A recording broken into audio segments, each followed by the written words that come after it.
fish box than a crate. Made to hold fish, which just means they hold a little bit more crab because they're longer.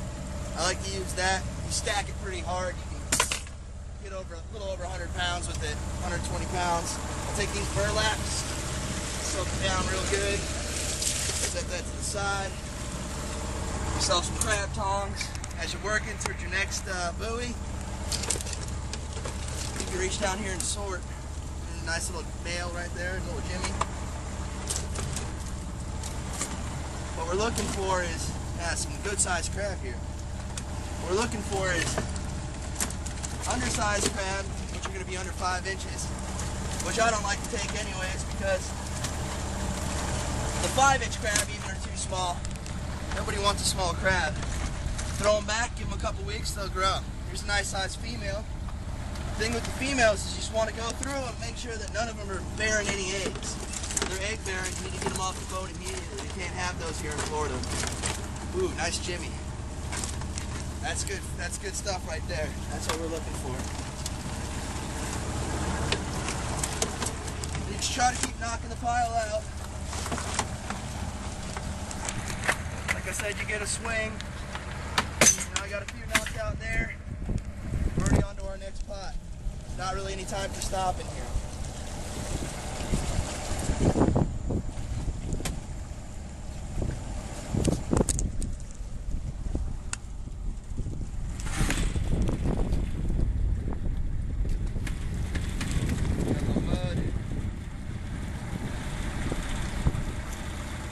With these crabs too, they're carnivorous. They go after any.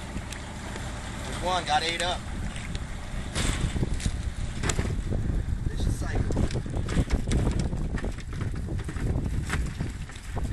I like to do a couple turns. I'll just throw my boat to the left, do a couple turns, and you kind of time your turns. You go, all right, well, I'm going to go around once, I'm going to go around twice, and in that time, you should have your pot baited up,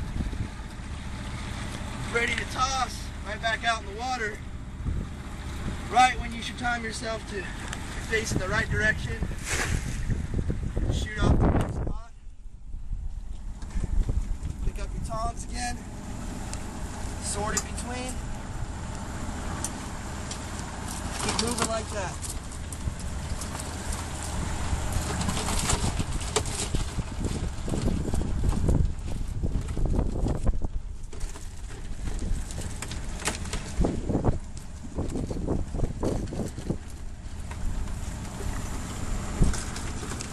Another thing, I never let these crabs go upside down.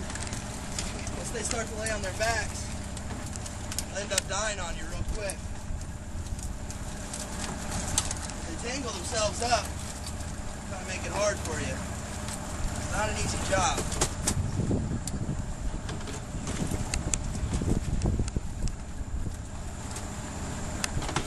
You get a crab that you think's questionable, I just put a piece of tape on my tongs. I'll take it off. Like I said, I don't like to keep the 5s. I put the piece of tape at about 5 1/4 inches. And we're just a little bit over 5 1/4 inches, so I'll keep that. But that's about the smallest crab I'll take.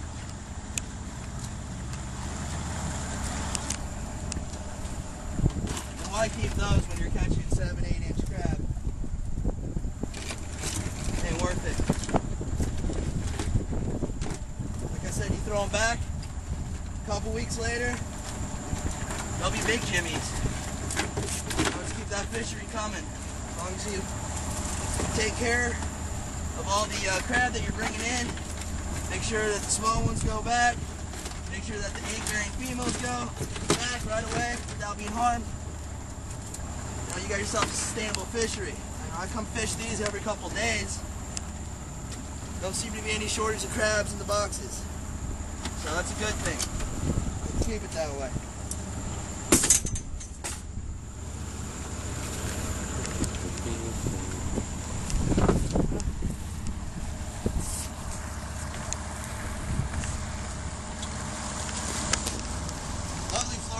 Probably about 90 degrees out.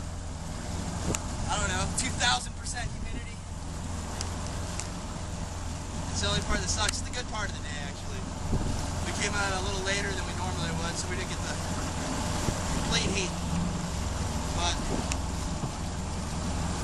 definitely feel it. This is the part of the job that doesn't suck. When you go home, have to take the crabs to market, have to come wash your rig down, clean everything up. You know, you put in a 14-hour day. A lot of people think this is an easy job. You put in a 14-hour day every day just so you can run 3 days a week. And it's always a gamble. I mean, just like fishing is. So hopefully you can find and follow the crab, find your holes. C'est la vie.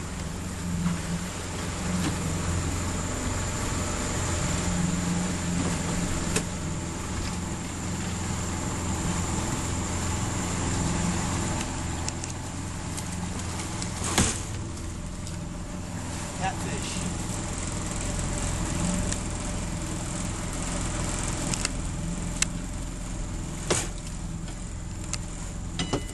Back here I get a lot of gators and turtles. Turtles are what really get to me. They get in the traps. They'll clear out your trap and sleep with a bunch of shells in there for you. Real nice. See them tear these funnels off. But it's part of the game.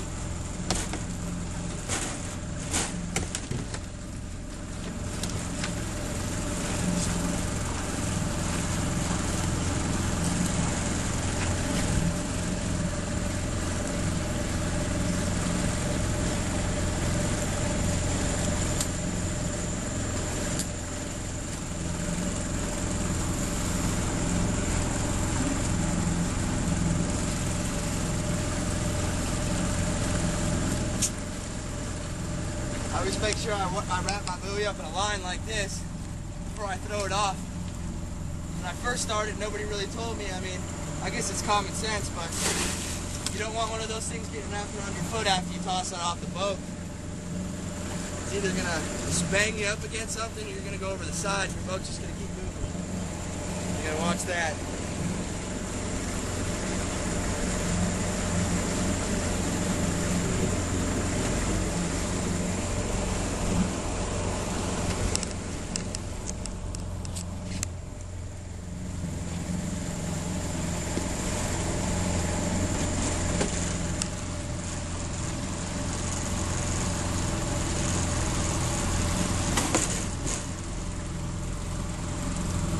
I also had some running issues earlier in the week. Had to change out a fuel pump. A couple things went wrong with the trailer. That's just part of running a boat. Always something going wrong. Always something to fix. But these traps actually stayed out about 2 days longer than I wanted it to. As you can see, they're completely ate up. And just because you got a crab in the trap doesn't mean he's trapped. These crabs, once there's no reason for them to be in this trap, there ain't no bait left, one of them will walk out, and they'll all follow suit, march out right after him. So, just because you got them in your trap doesn't mean they're going to stay in your trap. So if you're fishing, and you got your own traps in, recreationally or whatever, and you come in and you look at your traps and you see I had 9 crabs in there, but then I threw them back in the water because I wasn't ready to take them. And you come back and you got no crabs in there. That's why. When you see them, grab them.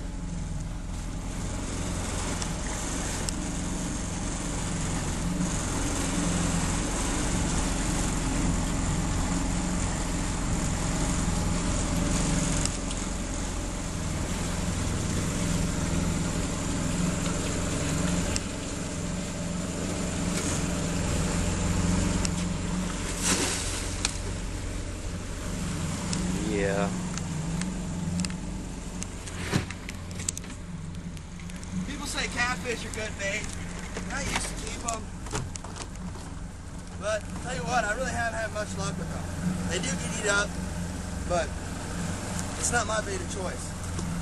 Like I said, I like to do a little cocktail between the pokies and the shad, or between herring and shad. But I always like to throw a little bit of shad in the mix. Oh, we got a soft shell crab here. I just want to put those to the side. Those are good right there. Just deep fry the whole thing. You get a few a day. Those are nice. They usually don't make it to market though. I usually take them and eat them.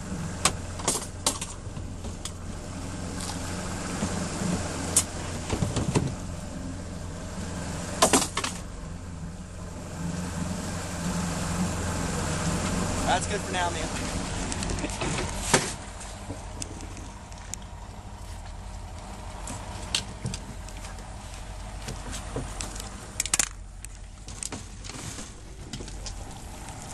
Nice.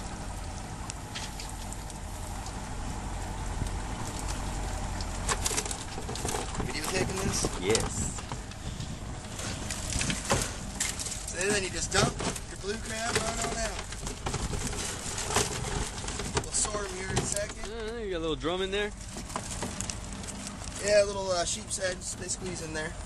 Open up your bait, come over here, put your bait in. I'm using a mixture of shad and pogie. Pogies are really oily, they get the crab in there, but they don't last very long. The shad will give you like 3 or 4 days in the water, pretty hardy. So you get them in with the good stuff, keep them in with the stuff that stays. And we're off to the next one. Start to get yourself a little groove going. Just work right through them. I'm hand pulling traps today. Got my puller here. Seems just a little too low. So I gotta lean all the way forward and turn her on like this and like that. It works great. It's not too practical for me right now. It hurts my back.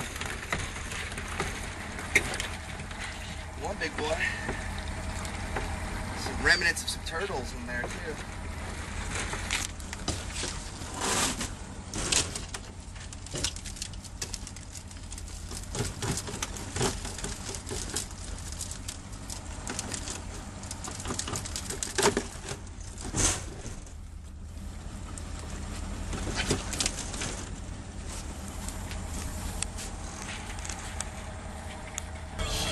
Okay. Here we are again.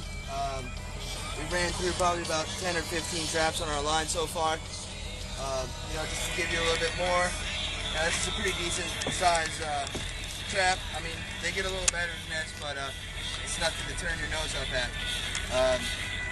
You know, just a little different than fishing down in the bayous of Louisiana like those other boys. You know, over here is a little different up in northeast Florida. You know, everywhere you fish is going to be a little bit different. You got to fish them all differently. You can listen to what anybody tells you. And, you know, some of it's just some good stuff. They're telling you how to clean your traps and stuff like that. But if they're telling you about what catches, what doesn't, I've heard guys tell me square wire doesn't catch as good as octagon wire. You know, I don't really necessarily believe all that. Every crabber that you talk to is going to have their own superstitions about the whole thing. You know, I even got some funnels painted red, yellow. I try stuff out myself. I'm sure we all spent way too much money trying to figure out what works, and we're still doing the same thing. But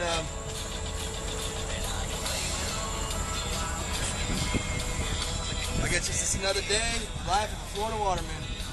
So we put our lovely pogies back in there. We're gonna set this baby right back up. See if her sister right down the road is holding just as much. Be nice. We're starting to fill up a little bit. Start doing some sorting. Just keep moving. It's the best thing you can do.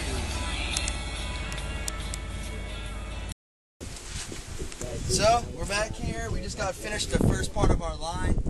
We're about to pull our boat out, go to a second spot, and keep rolling. But we got we're about 3/4 of a box on a large fish box, so we didn't do too bad. I think we only ran about 30 or 40 traps, and as you can see, some of these are pretty big. So I'm happy with it. Now what we'll do is just to keep them fresh. I've already soaked this burlap, especially out here in this heat. You want to keep them nice and cool, so you soak that up with the water. Kind of set that up over the top. Another thing, blue crab don't like fucking wind in their face, so you gotta kind of tuck them in. Then I'll take over here.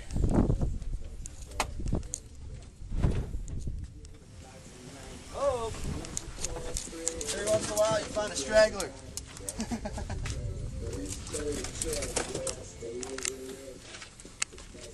You gotta be careful with those blue crab because they always want the last hit. They'll get it. When they get you, don't feel good. They don't let go. So I take my wash down even though I soaked them. I'll just go back over them again just to keep them nice and cool until we get to our next spot. You know, it doesn't take long for 85-degree weather to really shock these things out. Same thing when I take them, and if I'm going to hold them overnight in my walk-in cooler, I try to leave my cooler around 60 to 65 degrees just because they're coming out of this water, and the water's warm right now, and you know, you don't want to shock them out. You don't want to touch them too much. You kind of want to leave them in there, let them settle in. The more you play with them, the more you mess with them, the colder you put them into, the more you shock them. They're not going to live that long on you. Right now, we're doing pretty good. These are pretty hardy crabs. They're, you know, very muddy crabs. They're not like those clear water crabs that you get that die off in 24 hours. These are some big, hardy crabs, and you know, I've had them for up to a week in my cooler, still kicking. So that's it. As long as you take care of your catch, make sure everything's good, and you'll make it.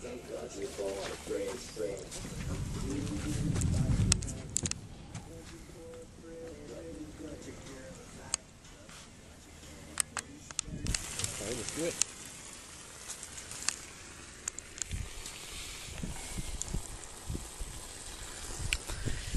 Alright, so this is the end of our day. As you can see, it doesn't take very much to make this boat dirty. You know, you're pulling up traps out of the mud. These traps are slinging dirt, all sorts of ugliness. So shows up pretty good on life. You know, we're back here now. We ran our whole day. You can see now the sun's just setting, so we put in a decent day. We've just come back from the market. It's time to get our boat cleaned up and get her ready for the next time we want to go out. Because nobody wants a funky boat. Come tomorrow morning, 10 o'clock in the morning here, it's going to be a fly haven. So you don't want anything like that. I'm sure my neighbors wouldn't approve. Anyhow, I have all my traps down there. I've thrown off the boat that I'm going to bring home to pressure wash. Got to make sure you stay up on those. Like I said, if you got a dirty trap, you're not going to catch unless you're going for stone crab. Alright, so what I've pretty much done is I've come over here and I go to the pool store, because I used to go to the dollar store and buy those gallons of bleach. You know, you need a little bit more than that. So what I do is I take this bucket right here and I'll go to your local pool store and pick yourself up some chlorine. I go through probably 3 of those a week, but you know, they're far more effective than those dollar store brand bleaches. Anyway, so what I do is I take an old garbage can and a scrubby, and I mix a 70-30 mixture, 70% water, 30% chlorine, and kind of let that sit there with the brush in it. I'll come over here.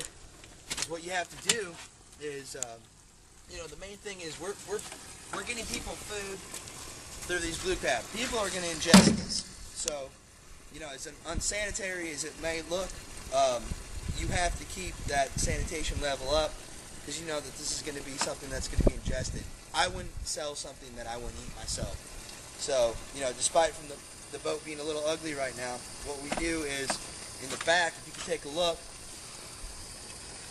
my friend Gio right here is going to show you a little view of the back. We have a bulkhead system that pretty much goes across the whole boat, and we plug 2 holes right there.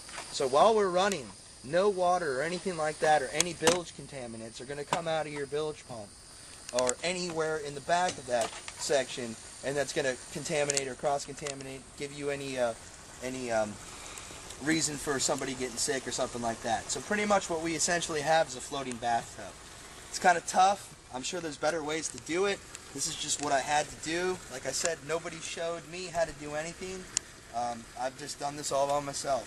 So that being said, those 2 holes in the back are pretty much the only way I have to drain out of here. So if you think about it this way, it's a big bathtub and you get dirt at the bottom, it's going to be a pretty tough job to clean up. So what I like to do is I'll take that brush and I'll take myself a dustpan and I'll get the thick stuff. There's a lot of grass, a lot of mud. You know, you get a lot of conch shells. That'll clog those holes up in 2 seconds. I mean, you might as well stop doing what you're doing. You ain't gonna clean nothing. You know, and we gotta kind of make this. We gotta kind of make this worthwhile. We don't got all day because we've already worked all day. So you know, we're losing light. I threw these little blue LED lights up. I find that they help pretty good. It's easy on the eyes. It's 12 volts, so I can run them for all day long if I needed to. But that's quite enough for me to come out here. And now the temperature is probably around 75 degrees. It's gorgeous out. So. How's it going? It's going. Just clean her up. Yeah, you been catching any? Yeah, we're doing all right. Like I said, now we're here towards the end of the night.